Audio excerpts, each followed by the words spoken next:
أعوذ بالله من الشيطان الرجيم بسم الله الرحمن الرحيم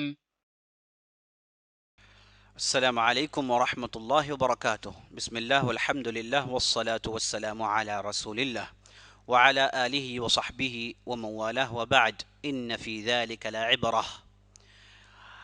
عزیز دوستو، پیارے ساتھیوں، ماں و بہنوں اور خواتین اسلام، میں سب سے پہلے اللہ رب العزت کی بارگاہ میں دعا کرتا ہوں کہ اللہ رب العزت ہماری رمضان کی محنتوں کو قبول فرمائے، روزوں کو قبول فرمائے، نمازوں کو قبول فرمائے، ہمیں کثرت سے عبادت کرنے کی توفیق بخشے، اور ہمیں ہر قسم کی پریشانی اور دقتیں اور بیماریوں سے محفوظ رکھیں، اور ہمیں جیسے ہم نے رمضان میں محنتیں کی ویسے غیر رمضان میں بھی محنت کرنے کی ہمیں توفیق بخشیں، آمین یا رب العالمین۔ عزیز دوستو، گزشتہ کی مجلس میں ہم نے عہد فیروزی کا آغاز کیا اور یہ بہترین دور کا آغاز کیا، اس دور کی خوبیوں کو بتایا، اور بات ہماری یہاں پر رکی تھی کہ اس دور کی لغزش اگر ہم کسی چیز کو کنسیڈر کر سکتے ہیں تو وہ فوج کی کمزوری تھی، اور اس کی بھی ریزنز ظاہر ہیں کہ امن و امان جب ہو تو اس میں کیوں غیر ضروری خرچ کیا جائے، تو شاید اسی مد نظر سے اس پر کام نہیں ہوا۔ بہرحال آگے چل کے اس کا بھی انہیں نقصان اٹھانا پڑا۔ تو عزیز دوستو، اس دور کے تعلق سے جہاں آپ نے دوسرے جنرل ڈیولپمنٹس دیکھے، تو یہاں پر ایجوکیشن، اسلامک لٹریچر، اسلامی فقہ پر بھی کافی اچھا کام ہوا۔ غالباً ان کے زمانے میں سب سے پہلے کسی بادشاہ کے نام سے ایک فقہی کتاب لکھی گئی ہو، ایک فقہی کتاب لکھی گئی جس کا نام تھا فقہ فیروز شاہی۔ تو فیروز شاہ ایسے آدمی تھے جنہوں نے تمام فقہا کو جوڑا، محدثین کو جوڑا، علماء کو جوڑا، علمی کاموں پر ابھارا، اور ریسرچ پر خرچ کرتے تھے، اور علماء کو تنخواہ دیتے تھے، قاضیوں کو تنخواہ، بہترین تنخواہیں انہیں ملتی تھی جن کی بنیاد پر وہ ریسرچ بڑے اچھے انداز سے کر پاتے تھے۔ تو ریسرچ پر کافی اچھا کام ہوا ان کے دور میں۔ تو عزیز دوستو، یہ جو فقہ کا فروغ ان کے زمانے میں ہوا، سمجھیے کہ التمش کے بعد، التمش کے زمانے میں اس کا آغاز ہوا، اور یہ ان کے زمانے میں بہت دور تک اسے ڈیولپ کر لیا گیا تھا، اور ایسے ایسے مسائلوں پر گفتگو ہوئی ہیں۔ میں سمجھتا ہوں کہ اگر وہ کتابیں آج ہم کو مل جائیں تو آج کے ہمارے بہت سارے مسائل بڑی آسانی سے ہم جھیل لے سکتے ہیں اور اسے ٹیکل کر لے سکتے ہیں۔ تو بڑے اچھے انداز سے بہت سارا ریسرچ کیا گیا، یہی لکھتے ہیں، لیکن وہ کون سی کتابیں تھیں، وہ کہاں سے دستیاب ہو سکتی ہیں، اور اس کے تعلق سے علم نہیں ہے۔ ایسے معلوم ہوتا ہے کہ بعد کے زمانے میں جب بھی لوگوں نے دلی پر حملہ کیا تو ایسی کتابیں ضائع ہو گئی۔ یہ عزیز دوستو ہمارے تاریخ کا ایک کالا باب ہے کہ جب بھی حملے ہوتے ہیں، لڑائیاں ہوتی ہیں، تو سب سے پہلے لائبریریوں کو ٹارگٹ کیا جاتا ہے، انہیں جلایا جاتا ہے۔ تو مسلمانوں کے زمانے میں تاتاریوں نے بھی یہی کیا، اور ہندوستان میں جو گھس آئے تھے انہوں نے یہی کیا، اور آج بھی ہم دیکھتے ہیں کہ ہمیشہ اسلامی لائبریری، اسلامی کتابوں کو لے کر ہمیشہ یہ بد احتیاطی ہوئی کہ حملہ ہوتا ہے تو اسے جلا دیا جاتا ہے، انہیں جلا دیا جاتا ہے۔ کتنی ایسی ہماری کتابیں، اہم کتابیں، جنہیں ہم کہ خون کے آنسوں روتے ہیں جب سنتے ہیں کہ یہ کتاب جو بہت ہی اہم کتاب تھی لیکن آج دستیاب نہیں۔ بڑے بڑے علماء کے نام ہم پڑھتے ہیں، اور ان کی کتابوں کے نامے ہم پڑھتے ہیں، اور ان میں کہا جاتا ہے کہ ان کی کتابوں میں صرف یہ کتابیں موجود ہیں، اور اکثر کتابیں، 80% کتابیں، 90% کتابیں ان کی موجود نہیں ہیں۔ کہاں چلی گئی؟ وہ تو تھی، انہوں نے تو باقاعدہ لکھا تھا، ان کے شاگردوں نے بھی اس سے فائدہ اٹھایا تھا، لیکن آگے چل کر ہوئی یہ کہ یہ کتابیں ضائع ہو گئیں۔ کتنی ایسی کتابیں، اللہ اکبر! اور جب یوروپین کا حملہ ہوا عالم اسلامی میں، انہوں نے تو چرا کر ہماری اسلامی کتابوں کو لے کر گئے، وہ آج بھی اپنے مینوسکرپٹ لائبریریز میں انہیں بھر رکھے ہیں، اور جب بھی کسی کو کسی بھی چیز کی ضرورت پڑتی ہے تو وہ مہنگی قیمت میں ان چیزوں کے کاپیز دیتے ہیں۔ تو آج عالم عربی میں جو بھی ترقیاں ہوئی ہیں، علمی ترقیاں ہو رہی ہیں، جب بھی انہیں کوئی مخطوطے کی ضرورت پڑتی ہے تو ان کے لائبریریز کی طرف رجوع کرنا پڑتا ہے۔ برلن ہو گیا ہو، پیرس لے لیجیے، لنڈن لے لیجیے، آپ ہے نا، امریکہ لے لیجیے، یہاں کے جو لائبریریاں ہیں وہ ہماری کتابوں سے بھری پڑی ہوئی ہیں، بہت سارا ہمارا سرمایہ ان کے پاس آج بھی موجود ہے۔ یہ تاریخ کا ہمارے عزیز دوست ایک کالا باب ہے۔ تو یہ جو عہد فیروزی میں فقہ کا عروج ہوا، یہ بہت ساری کتابیں لکھتے ہیں کہ بہت ہی بہترین کتابیں تھیں ایڈمنسٹریشن کے لیے، اکنامکس کے تعلق سے، اور اس کے بعد پبلک کو جو ہے پبلک ایڈمنسٹریشن کے تعلق سے، اور ہسٹری کی، جغرافی کی، جو اس زمانے میں جو کتابیں لکھی گئی، بہت ساری کتابیں ضائع ہو گئی اور آج تک ہمارے پاس نہیں ملی. تو اس زمانے میں فقہ کا فروغ جب ہوا تو فیروز شاہی کے زمانے میں ایک جو بہت ہی زبردست کتاب لکھی گئی جسے سارے اکثر علماء نے جمع کر کے لکھا تھا، اس کا نام ہے الفتاوی التاتاریہ. الفتاوی التاتاریہ کے نام سے 9 جلدوں میں یہ بہت وسیع اور مبسوط فقہ کتاب ہے، جسے جمع کرنے والے کا نام ہے مولانا عالم بن علاء الدین.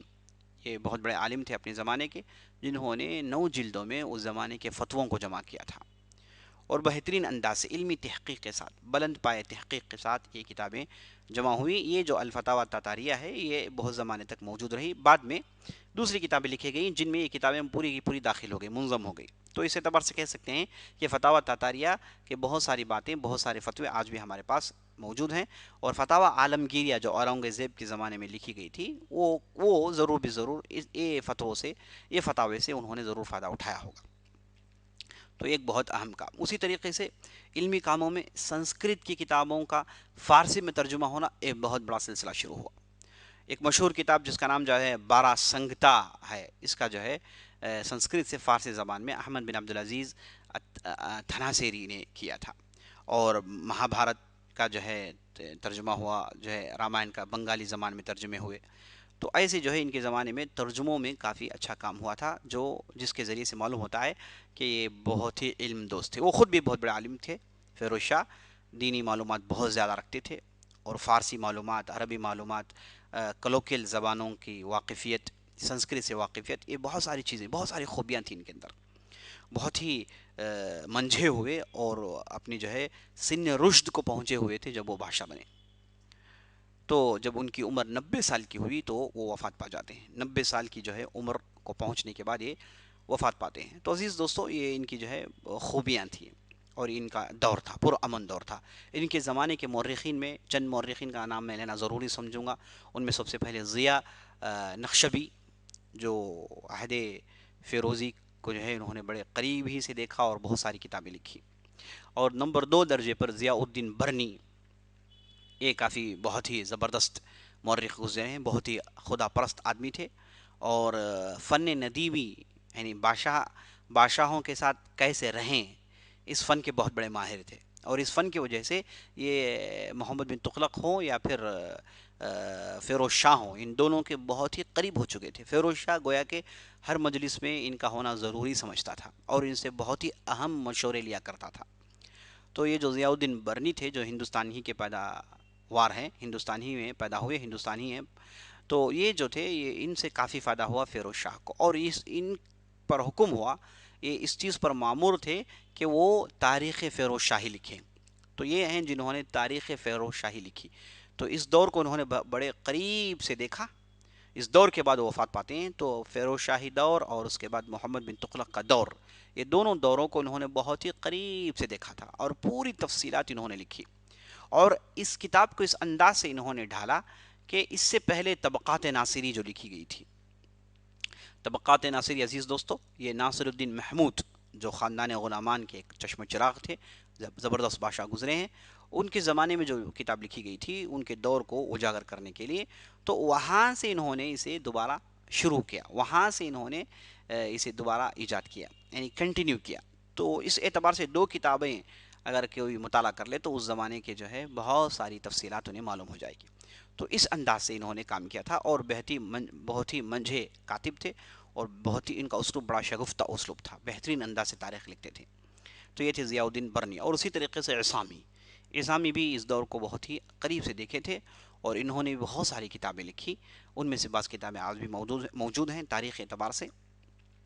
اور اس کے بعد شرف الدین منیری ایک بہت بڑی مورخ تھے. اگر ہندوستان کی اگر کوئی تاریخ لکھنا چاہتا ہے، مذہبی تاریخ لکھنا چاہتا ہے، اور ہندوستان کی دینی تاریخ لکھنا چاہتا ہے، ہندوستان کی ترقی کو لکھنا چاہتا ہے، وہ شرف الدین منیری کو پڑھیں. لیکن یہ ایسی کتابیں ہیں جو آسانی سے دستیاب ہو نہیں سکتی. شمالی ہندوستان کے ہو سکتا ہے کہ اکثر لائبریریوں میں ان کا جو ہے مشاہدہ ہو جائے، لیکن ہم اسے ایسی کتابوں کو دیکھ بھی نہیں پائے ہیں. دوسری کتابیں جو بادشاہوں نے لکھی ان کا ترجمہ ہوا ہے، وہ چھپ کر NCPUL جو ہندوستان میں ایک بہت ہی اردو ترقی کے لیے ایک ادارہ ہے، اس نے بہت ساری کتابیں چھاپی ہیں، ان کے ذریعے سے استفادہ ممکن ہے. تو عزیز دوستو یہ اہم مورخین تھے جو عہد فیروزی کے، جنہیں آپ مایا ناز کہہ سکتے ہیں. اور اسی طریقے سے اس زمانے کے شاعر بھی کافی مشہور، مسعود بیگ ایک مشہور شاعر تھے جن کی جو ہے ایک مشہور جو ہے مثنوی ہے. اور اسی طریقے سے ایک بہت بڑے شیخ جن کا نام غالباً رکن الدین تھا، انہوں نے 30,000 شعر لکھے جس میں پورے فقہی مسائل کو انہوں نے جمع کیا. 30,000 اشعار میں انہوں نے فقہی مسائل کو جمع کیا فارسی زبان میں، جو ایک بہت ہی انوکھی کوشش تھی عزیز دوستو. سبحان اللہ. یہ کافی جو ہے بہت ہی اہم بات تھی جو ان کے زمانے میں ہوئی. اور اسی طریقے سے ہم دیکھتے ہیں کہ ان کے زمانے میں جو صلحاء اور علماء کا جو غول لگا ہوا تھا، اس میں چراغ دہلوی ہو گئے اور اس کے بعد ان کے شاگرد ہو گئے، علماء تھے. سمجھے کہ ایک بہت ہی زبردست دور گزرا تھا.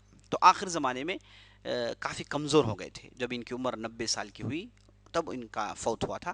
تو آخری زمانے میں فیروز شاہ کافی کمزور ہو گئے تھے. اور ان کے آس پاس جو ہے ان کے وزیر ہوا کرتے تھے اور وہ ان کے کان بھرتے تھے. اور اس اعتبار سے سمجھیے کہ یہ کمزور ہونے کی وجہ سے ان وزیروں کے ہاتھ میں حکومت چلی گئی.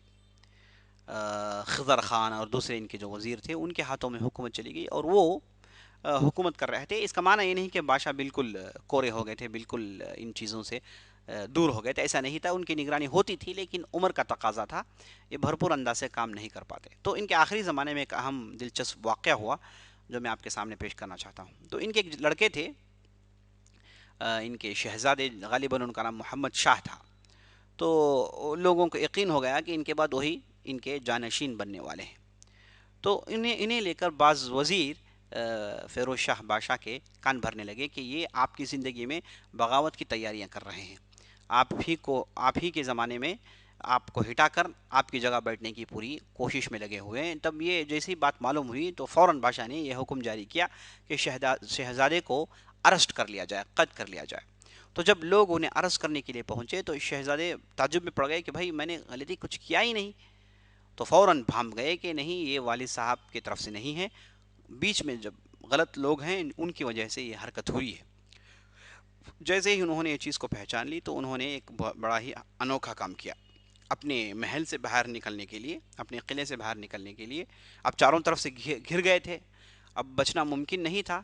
تو انہوں نے یہ حکم دیا کہ ان کی بیوی کی ڈولی کو نکالا جائے جس میں عورتیں بیٹھ کر جاتی تھیں. تو اس میں یہ بیٹھ گئے اور عورتوں کے اس میں جو ہے بھیس میں وہاں سے یہ نکل کر سیدھے اپنے والد کے پاس چلے گئے. اور والد کے یہاں جانے کے بعد یہ اپنی حقیقت ظاہر کرتے ہیں اور کہتے ہیں کہ بات ایسی ہے ہی نہیں، میں نے کب کوشش کی، یہ ایک بھی ثبوت نہیں ہے، میں نے ایسا کبھی سوچا ہی نہیں، میرے تصور بھی نہیں کہ آپ کی موجودگی میں ایسا کر سکتا ہوں، ہرگز میں نے ایسا نہیں کیا. تو بادشاہ کو بعد میں حقیقت کا علم ہوتا ہے تو وہ فوراً یہ جو کان بھرنے والے تھے انہیں دور کرتے ہیں. تو ایک دلچسپ واقعہ ان کے وفات کے قریب پیش آتا ہے. اس کے بعد یہ لمبی علالت کے بعد، بیماری کے بعد یہ وفات پا جاتے ہیں. یہ جیسے آپ سنیں 1328، ہاں 1388، 1388 میں ان کی وفات ہوتی ہے. 1388 میں ان کی وفات ہوتی ہے، 90 سال کی عمر میں وفات پاتے ہیں. اور اس کے بعد یہ ان کے جانے کے بعد ان کے جانشین جو تھے، ان کے جو لڑکے تھے، وہ انہی کی زندگی میں وفات پا جاتے ہیں. ان کے بعد کون بادشاہ بنے گا، اسے لے کر ایک لمبی گفتگو چھڑ گئی اور بعض لوگ آئے جنہوں نے اپنے زور کے بل بوتے پر حکومت قائم کی. تو آگے پیچھے معاملہ ہوتا رہا، آگے پیچھے معاملہ ہوتا رہا. یہاں سے 10 سال کے بعد، یعنی 10 سال تک کوئی ایک ایسا بادشاہ نہیں آیا. کوئی بادشاہ بنتا ہے تو بیمار ہو جاتا ہے، کوئی قتل کر دیا جاتا ہے، کوئی بھی 6-7 مہینے سے زیادہ ٹھیک سے حکومت نہیں کر پایا. تو یہ ان کے بعد فیروز شاہ کے بعد اگر کوئی ایک مناسب بادشاہ اگر ہندوستان کو ملا تغلق خاندان سے، وہ تھے محمود تغلق، جو باصلاحیت نہیں تھے، صلاحیتیں ان کی بہت کم تھیں اور وہ اپنے آبا و اجداد کی طرح نہیں تھے. تو یہ جو صاحب تھے ان کے زمانے میں ایک بہت بڑا کام ہوا، وہ یہ کہ ان کے زمانے میں تیمور لنگ نے ہندوستان پر حملہ کر دیا. تیمور لنگ کا حملہ ہندوستان میں 1397 یا پھر 98 میں تیمور کا حملہ ہوا ہندوستان پر. اب یہ جو حملہ ہے، یہ حملہ عزیز دوستو بہت ہی بھیانک حملہ تھا. جب تیمور کا علم ہوا، وہ تتاری تھے، یہ چنگیز خان اور ہلاکو خان کے بعد انہی کی نسل سے آئے ہوئے یہ تیمور تھے. اور سبحان اللہ، تعجب کی بات یہ ہے کہ جو تیمور جو ہندوستان کو لوٹ کر گئے، انہی کے اولاد میں وہ لوگ آئے جنہوں نے ہندوستان کو سنوارا، ہندوستان کو سجایا، ہندوستان کو ترقی دی. ان کے اولاد کون ہیں؟ وہی جو ہے مغل ہیں، جو آگے چل کے ان کی حکومت قائم ہوئی. ان کے جو پہلے بادشاہ جن کا نام بابر ہے، یہ کافی مشہور ہیں. بابر، اکبر، جو بھی نام آپ سنتے ہیں، یہ سب کچھ سب کے سب یہی تیمور لنگ کے خاندان سے تھے. تو تیمور جو زمانے کے جو تاتاری تھے، یہ بستیوں میں داخل ہونا، حکومتوں پر حملہ کرنا، لوٹنا، یہ ان کا عام طریقہ تھا، جیسے میں نے کئی مرتبہ بتایا ہے. تو عزیز دوستو، یہ جو تیمور لنگ تھے، یہ پہلے سے ہندوستان میں آنے کے لیے تیار تھے اور تیاری کر رہے تھے، اور دوسرے علاقوں پر کافی حملہ ہوا اور اچانک ہندوستان میں آ دھمکے. جبکہ یہاں پر کافی خانہ جنگیاں ہو رہی تھی حکومت کو لے کر، اور معاملہ یہاں تک پہنچ گیا کہ بہت سارے، جب اندر سینٹر میں لڑائی ہو تو بہت سارے ان کے اسٹیٹس انڈیپینڈنٹ ہو گئے. بہت سارے اسلامی اسٹیٹ، گجرات ہو گیا، اس کے بعد مالوا ہو گیا، اس کے بعد بہار ہو گیا، بنگال ہو گیا، اور جنوب دکن ہو گیا. دوسرے بڑے بڑے جو ان کی ریاستیں پہلے سے بہت ساری نکلی ہوئی تھی اور بھی نکل گئیں. محمود تغلق کے زمانے میں بہت ہی کم ان کا اقتدار تھا، بہت ہی کم علاقے ان کی حکومت میں آتے تھے. اب تیمور کا حملہ ہوا، جب اچانک حملہ ہوا، پہلے سے فوج کی تیاری نہیں تھی. میں نے آپ کو بتایا تھا فیروز شاہی کے دور کے جو خامی تھی وہ فوج کی، وہ اتنی بہترین انداز سے تیاری نہیں کر پائے، تو فوج کمزور تھی، اور یہاں سے ایک نکمے قسم کے بادشاہ. اب جب اچانک تیمور کا حملہ ہوا، یہ بھاگ کر گجرات چلے گئے. جتنے بھی سفید سالار جو بھی تھے، جو جنہیں دلی کی حفاظت کرنی تھی، وہ پورے جو ہے گھس کر دور دراز علاقوں میں چلے گئے. سب اپنے اپنے آپ کو انہوں نے بچا لیا، اور دلی کو انہوں نے تیمور کے رحم و کرم پر چھوڑ دیا. تیمور صاحب داخل ہوئے، وہ پہلے سے ہی تندخو آدمی، سخت آدمی، رحم کرم کا نام یہ جانتے بھی نہیں تھے، اور دلی پہ انہوں نے قیامت برپا کر دیا. خون چاروں طرف بہایا گیا، مظلوموں پر حملہ ہوا، لاچاروں پر حملہ ہوا، پبلک پر حملہ ہوا، چیزوں کو لوٹا گیا، بستی کو جلایا گیا. ان کا جو راستہ تھا افغانستان سے آئے، یہ پورا راستہ یہ صاحب جلاتے ہوئے آئے، اور دلی میں داخل ہوئے تو دلی کو انہوں نے بھرپور انداز سے جلایا. دلی کے اینٹ سے اینٹ بجا دی، اور بہت سارے لوگوں کو سزائے موت دی.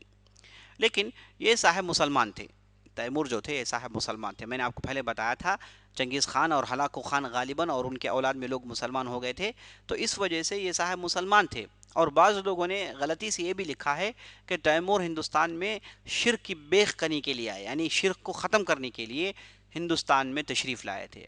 کون سے شرک کی بیخ کنی؟ یہاں پر انہوں نے مسجدوں کو پھوڑ دیا، یہاں پر انہوں نے اچھے اچھے لوگوں کو موت کے گھاٹ اتار دیا، نیک لوگوں کو موت کے گھاٹ اتار دیا.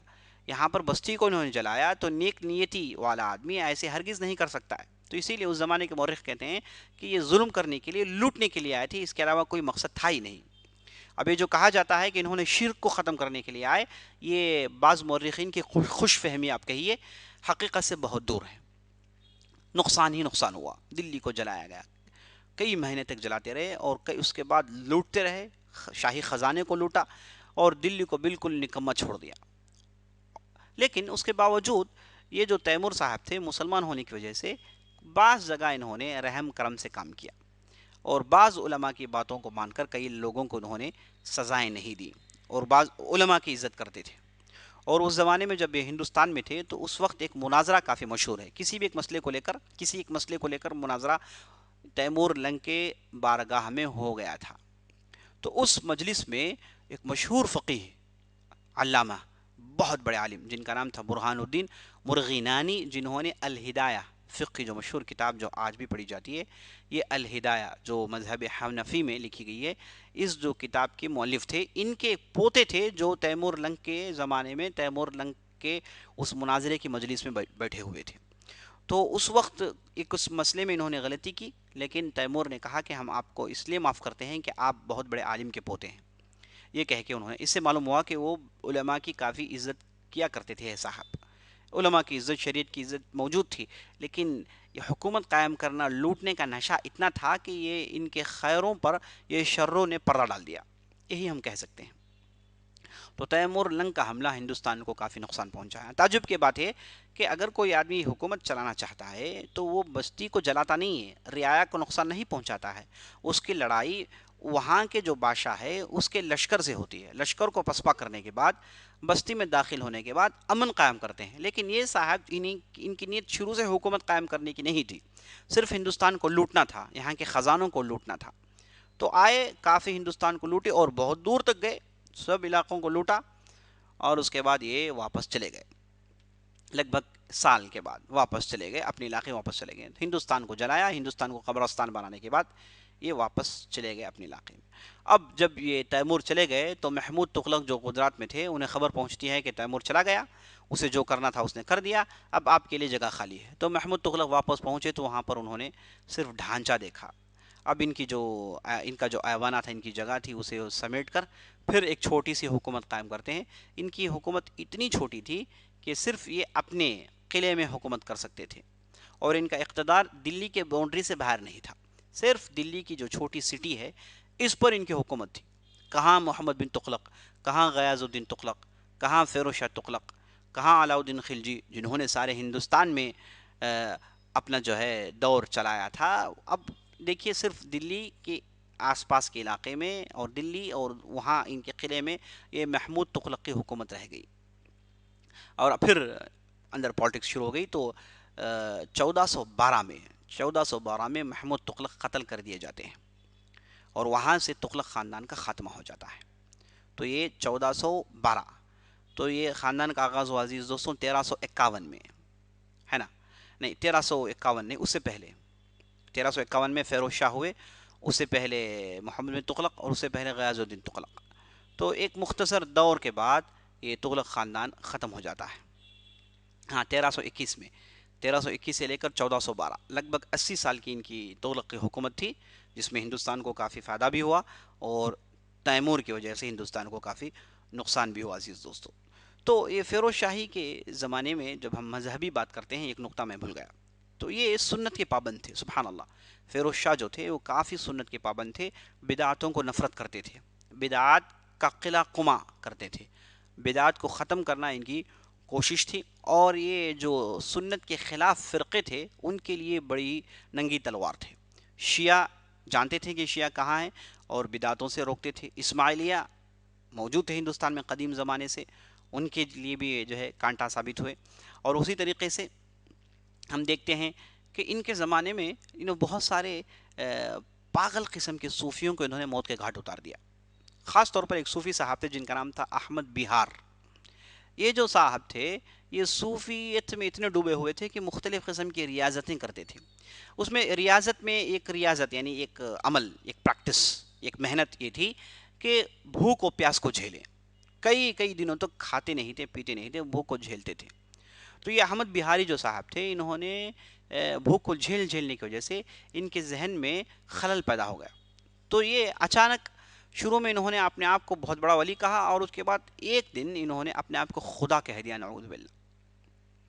دیکھیے کبھی کبھار آپ ایسی چیزوں میں جا کر اتنا بڑا رسک لیتے ہیں کہ آدمی کبھی کبھار اس حد تک پہنچ جاتا ہے. تصوف کے صوف بھول بھلائیے, لوگ طرفداری کرتے ہیں, کہتے ہیں کہ اس کے اندر تزکیۃ النفس ہے, اس کے اندر فلاں خوبی ہے, فلاں خوبی ہے, ٹھیک ہے, لیکن اس میں مخاطرت ہے, رزق ہے, شرک اور بدعات کے حدود کے قریب پہنچتے ہیں, اور کئی لوگ شرک و بدعات میں ملوث بھی ہو جاتے ہیں. اور اولیاء کرام کا احترام اور ان کی کرامت یہ عقیدہ ہے اہل سنت والجماعہ کے, سے ماننا چاہیے, اس میں کوئی شک نہیں, لیکن اس میں اتنا حد سے زیادہ تجاوز, شخصیات میں غلو اور ان کے اندر تقدیس کو دیکھنا اس حد تک پہنچ جاتا ہے کبھی کبھار کہ لوگ سیدھے اس ولی کو پکارنے لگتے ہیں, سیدھے غیر اللہ سے مطالبے کرنے لگتے ہیں, انہیں قاضی الحاجات کہتے ہیں. عزیز دوستو یہ سب ہے نا, یہ تصوف کے بھول بھلائیوں کی وجہ سے ہے. خوبیاں ہیں, اس میں انکار نہیں, لیکن خوبیوں کے ساتھ ساتھ اس میں جو شر جو پایا جاتا ہے, جو خامیاں پائی جاتی ہیں, جو بہت زیادہ ہیں. آج ہم ہندوستان میں ہم دیکھتے ہیں کہ جا بجا جو بھی بدعاتوں کا جو سیلاب آیا ہوا ہے اور مختلف رواجوں کا سیلاب آیا ہوا ہے. اسلام ہے, مسلمان ہیں, لیکن اتنے رواج ہیں, اتنے جو ہے تقلید ہیں, اتنے عادات و اطوار ہیں, اتنے ہمارے ہندوستان میں اتنے ہم سبحان اللہ دبی اس پردوں میں کے نیچے دب گئے ہیں کہ لوگوں کو صحیح اسلام نظر ہی آتا نہیں ہے. لوگوں نے قبر پرستی کو اسلام سمجھ رکھا ہے. لوگوں نے کیا اسلام کے نام سے جو نئی نئی چیزیں جو ایجاد ہو گئی ہیں انہیں اسلام سمجھ رکھا ہے. صحیح اسلام کو سمجھنے کے لیے موقع ہی بہت کم ہم دے رکھے ہیں. اللہ المستعان. تو عزیز دوستو میں بتا رہا تھا کہ جو احمد بہاری صاحب تھے انہوں نے اپنے آپ کو انہوں نے خدا کہہ دیا. تو فیروز شاہ کو جب بات معلوم ہوئی تو فیروز شاہ نے باقاعدہ ایک محکمہ جمع کیا اور اس کے بعد وہاں سے فیصلہ ہونے کے بعد یہ احمد بہاری صاحب کو قتل کر دیا گیا. اس زمانے کے بعض صوفی حضرات لکھتے ہیں کہ یہ تو پاگل ہو گیا تھا آدمی, غیر ضروری تھا اس کا خون بہانا. اسے تو جو ہے کچھ نہ کچھ بہانہ لے کر اس کی خلاصی کی کوشش کرتے تو بہتر ہوتا. لیکن افسوس کہ قتل کر دیے گئے. بہرحال ایسے لوگوں کو میں سمجھتا ہوں کہ ان کا یہی نتیجہ ہونا چاہیے, ورنہ اس کے بعد لوگ اور سرکش ہو جائیں گے. اگر انہیں معاف کر کے چھوڑ دیا جائے تو کتنے ایسے آپ کو نظر آئیں گے جو اپنے آپ کو خدا کہیں گے, نعوذ باللہ. اور انہی کے زمانے میں بہت سارے لوگ ایسے اٹھ گئے تھے جو اپنے آپ کو انا الحق کہتے تھے, میں ہی حق ہوں, میں ہی خدا ہوں, میرے اندر خدا ہے. یہ عزیز دوستو صوفیت کے حد سے زیادہ بڑے ہوئے لوگ ہیں جنہیں غلاۃ الصوفیہ کہا جا سکتا ہے. یہ پھر ہم یہ کہہ سکتے ہیں کہ یہ تصوف کی سمجھیے کہ یہ ایک دین ہے جنہیں ناپسندیدہ سمجھنا چاہیے. تو عزیز دوستو یہ واقعات پیش آئے تو انہوں نے ایسے قسم کی صوفیت اور ایسے قسم کے صوفیوں کو انہوں نے ٹھکانے لگایا. تو سنت کے پابند تھے اور غیر ضروری چیزوں کی ترویج پسند نہیں کرتے تھے. اور اس کے بعد لوگوں کا کثرت سے قبر میں جانا, اس کے پر بھی انہوں نے روک تھام لگایا. اور خاص طور پر عورتیں مستورات جو قبرستان اور قبروں میں کثرت سے جایا کرتی تھیں, جا کے نظر و نیاز کیا کرتی تھیں, یہ ان کے زمانے میں بھی تھا. تو انہوں نے بالکل اس پر پابندی لگائی. یہ حکم جاری کیا کہ کوئی عورت قبروں میں نہیں جائے گی, اگر کوئی جائے گی تو اسے سزائیں دی جائیں گی. تو حکومت کی طرف سے یہ فیصلہ کر لیا گیا تھا کہ یہ چیز ممنوع ہے, نہیں کی جائے گی. بعد میں سکندر لودھی کا جب دور آیا تو انہوں نے اس کے دروازے کھولا, تو آج تک وہ دروازہ کھلا ہوا ہے. فیروز شاہی زمانے میں اس پر پابندی تھی. تو اس سے معلوم ہوتا ہے کہ یہ کافی سنت کے پابند تھے فیروز شاہ. اس کے بعد محمود تغلق آئے اور اس کے بعد حکومت کا خاتمہ ہو گیا. پورے نکمے لوگ آئے, صلاحیت سے دور, سمجھداری سے دور, اور حکومت چلانے کے گر نہیں جانتے, تو انہیں بڑی آسانی سے ختم کر لیا گیا. اور اس کے بعد تیمور کا جو حملہ تھا یہ سمجھے کہ کاری ضرب تھا تغلق خاندان پر, جس کی وجہ سے اس کی ریڑھ کی ہڈی ٹوٹ گئی اور اس کی بنیادیں ہل گئی اور اس کی جو عمارت تھی وہ دھام سے گر گئی. یہاں پر ان کا خاتمہ ہو گیا. عزیز دوستو انشاءاللہ آئندہ کی مجلس میں اس کی باتیں آپ کے سامنے رکھنے کی کوشش کریں گے. تب تک کے لیے اجازت دیجیے, اور ضرور آپ بھی ان پروگرام کو سنیے, اس سیریز ان حلقوں کو سنیے اور دوسروں تک ان باتوں کو پہنچائیے جو کہ بہت ہی اہم ہے. جو ہم ہندوستان میں رہتے ہیں اور جو لوگ ہندوستان سے تعلق رکھتے ہیں, پسند کرتے ہیں, انہیں یہ تاریخ جاننا ضروری ہے. ایک ہمارا ایک روشن باب ہے, ایک روشن ہماری تاریخ ہے جسے ہم نہیں جانتے, اور ہم جو سلیبس کی کتابوں میں بچپن میں پڑھتے ہیں اور اس کے بعد وہیں سے بھول جاتے ہیں, اور ان کتابوں میں کتنی غلط سلط باتیں لکھی ہوئی ہیں ہم سب جانتے ہیں. تو اس وجہ سے عزیز دوستو یہ کافی اہمیت والی سیریز ہے, آپ بھی سنیے, دوسروں تک اسے پہنچائیے. انشاءاللہ آئندہ مجلس میں آپ سے پھر ملاقات ہوگی. تب تک کے لیے اجازت دیجیے. سبسکرائب کرنا نہ بھولیے گا, بیل کی گھنٹی دبانا نہ بھولیے گا, کمنٹس لکھنا نہ بھولیے گا, اور ساتھ ساتھ اپنے سجیشنز ضرور درج کریں. وصلی اللہ علی نبینا محمد وعلی آلہ وصحبہ اجمعین. والسلام علیکم ورحمۃ اللہ وبرکاتہ.